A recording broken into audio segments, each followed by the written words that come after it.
I don't think Bill Chambers likes music. He can't. I don't think he likes the life of the adjusted white straight adolescent teenager. Just Empire Records, is this shrine to music. It's like it's a church, it's a temple with I don't want to get too heavy, but let's say the Joe, the manager, he's God. So basically, a record store was like if iTunes were a physical place. So just imagine that iTunes is like a building, and all your songs are in there, but you have to go inside and pick it up. And Lucas, he kind of sacrifices himself, or tries to sacrifice himself, to save the store.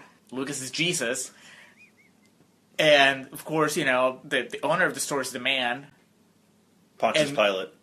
Yes. And Rex Manning. Rex Manning is the devil. A mixtape is like when you make a playlist on your iPod. Before this, you would actually put this on a physical cassette tape. And a cassette tape is like a small VHS. And a VHS is like a big DVD. It was a cry for help. The suicide attempt wasn't as much as the shaving of the head. Right, because nobody noticed the wrist. But once she shaved her head, everybody was like, hey, what's going on? Oscar moment number 2 unfolds as Renee Zellweger and Liv Tyler unleash into an epic diatribe of just screaming back and forth one another. Yeah, they just aired months, years of dirty laundry. His proverbial son and he are just going back and forth. Yeah, if you ever wanted to see like a Jesus versus God fight, like this, probably as close as you're ever going to get. And Jane just storms out. That should be the tagline of the movie, Empire Records. Just not today. Just imagine watching this movie, but if you were a shark, wouldn't you feel like you're being misrepresented?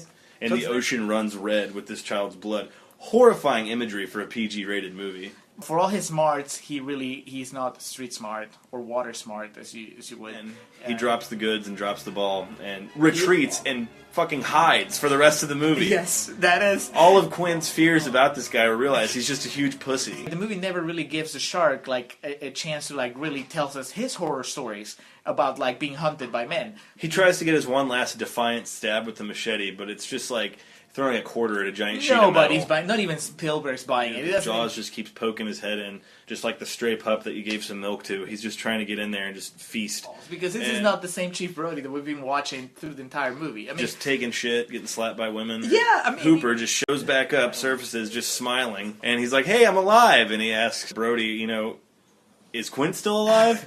They're like a lynch mob. It's distressing because the movie puts in that mindset of like, oh, we're doing like what's right, but really these are bullies that are chasing an innocent creature, and then they have the nerve to get upset when it fights back.